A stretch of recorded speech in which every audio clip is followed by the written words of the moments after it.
everyone, hello and welcome in. Thank you for joining me for the post-game video following the Minnesota Vikings' thrilling, exciting Game of the Year candidate victory over the Green Bay Packers at home today by the final of 34-31 on a last-minute Greg Joseph field goal to seal the deal.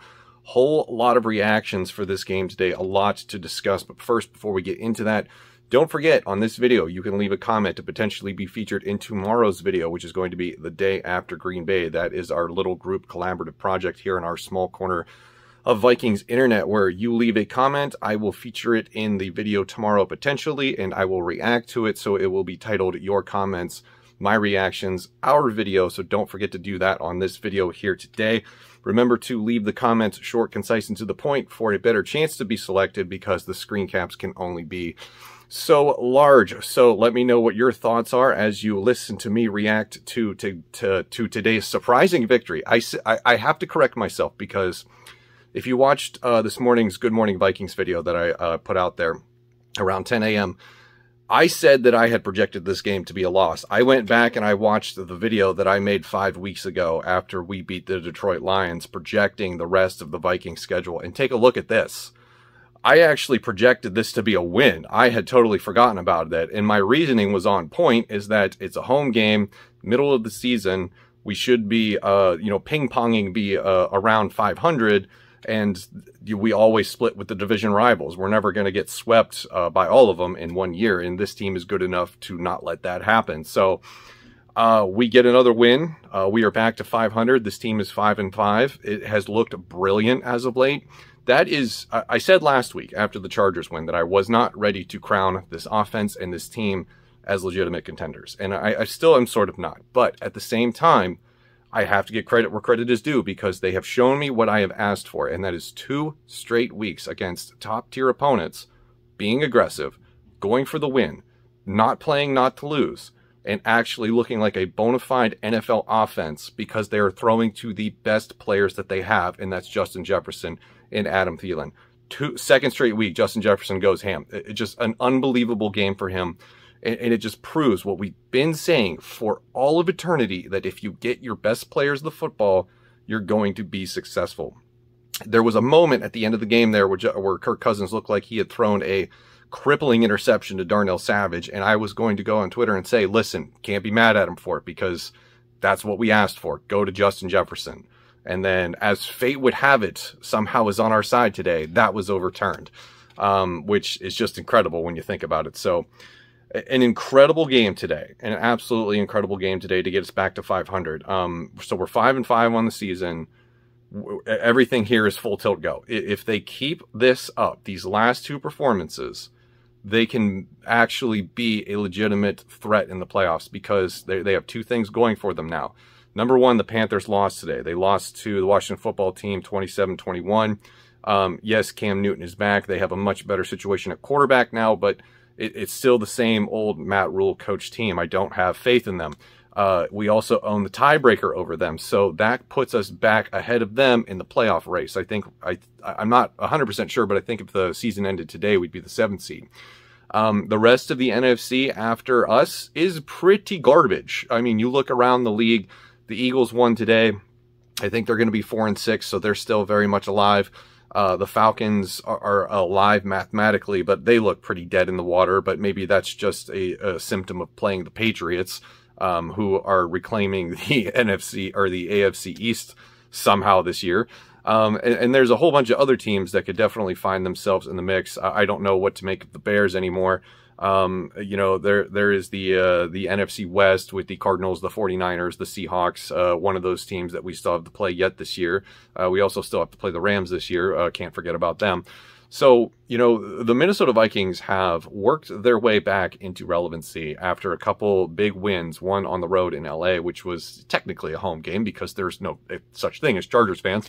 And then a huge home win over a division rival. Despite Aaron Rodgers' best effort to once again pull off his magic game-ending bullshit. I mean, after I saw that, an 80-some-yard touchdown to Marcus Valdes-Scantling, I was like, oh no, here we go. Fortunes have turned, and that game had everything. If that's not a Game of the Year candidate, I don't know what is. And I want to end this on a few statements and let you guys get to your comments. Justin Jefferson is a top receiver in the NFL. As long as he is getting targeted, he will produce. He is up there with DeAndre Hopkins. I would probably consider those two guys the top 2 wideouts in the league. And Devontae Adams, I'll throw him in the conversation, respect where respect is earned. The defense needs to figure itself out. It played pretty good today against the run, but there was no Aaron Jones. I know Packers fans are already in the comment sections, of other videos and whatnot, screaming about how they didn't have certain players. We didn't have certain players either, okay? We didn't have Michael Pierce. We didn't have Danielle Hunter. We don't have Irv Smith Jr. this year. We opted to go with our backup center to start over Garrett Bradbury, even though I think we all agree that that's the right call going forward. So, injuries are a thing that all teams deal with, and I have said that on this channel since the inception of my concept of covering the Vikings, on a weekly basis. It's not something that's a unique problem to any one team. Everyone has to deal with injury, so it's not really an argument. And the other statement that I want to make is that Mike Zimmer now controls his own destiny, and I know a lot of people are going to be disappointed to hear this, but if this continues, because this is good football. These last 2 weeks, this offense has been fun. Kirk Cousins has been electric, and that is coming from somebody who is a huge Kirk Cousins critic. You guys know all well how much I am not afraid to criticize him deeply and throw his defenders around a little bit in terms of performative conversation. I don't even know what that means, but I'll just throw that out there. But yeah, Kirk Cousins, he's playing his ass off. I mean, he really is. I mean, there was a couple of sus weeks against the Cowboys and the Panthers.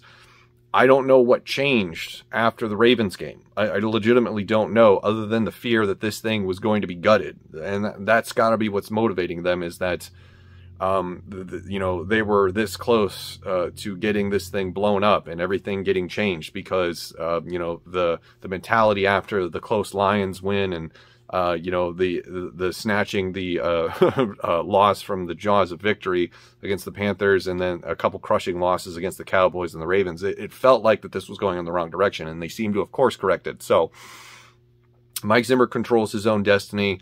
He's playing for his job he's coaching for his job right now. Same thing with Kirk Cousins. I believe he's working his way into another contract extension.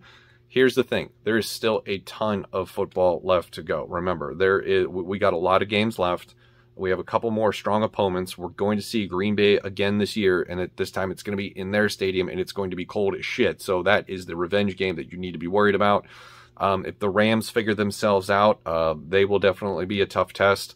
I don't know what to make of the 49ers, honest to God. I think the schedule does soften up a little bit, having, getting to play the Bears twice. They look awful. The Lions, we got one more game against them. They better not lose that one. Good God. Fans who were hoping for change, probably gonna have to put that on the back burner with a win in Green Bay with a win against Green Bay, because that just sets everything in motion for this team to control its own destiny, and now it does. Probably not going to be able to win the division unless Green Bay utterly collapses, but it is what it is. You get into the playoffs however you can. I know a lot of people aren't going to want to hear that, but we should celebrate the win. I still don't think that this is indicative of a long playoff run, but listen, the offense has demonstrated 2 weeks in a row that it can be a formidable opponent, and it can beat anybody that it wants to with these star-studded weapons surrounding a quarterback who looks like he now has either the desire or the courage or the permission, whichever one it needed to be, to throw the ball down the field, be aggressive, and not play not to lose. So that's where I'm going to leave it. Fire away in the comment section. Let me know how you're feeling after this win. Thrilling win. What a game. And I will see you in the next one tomorrow for the day after Green Bay. Thank you for watching. Have a good day.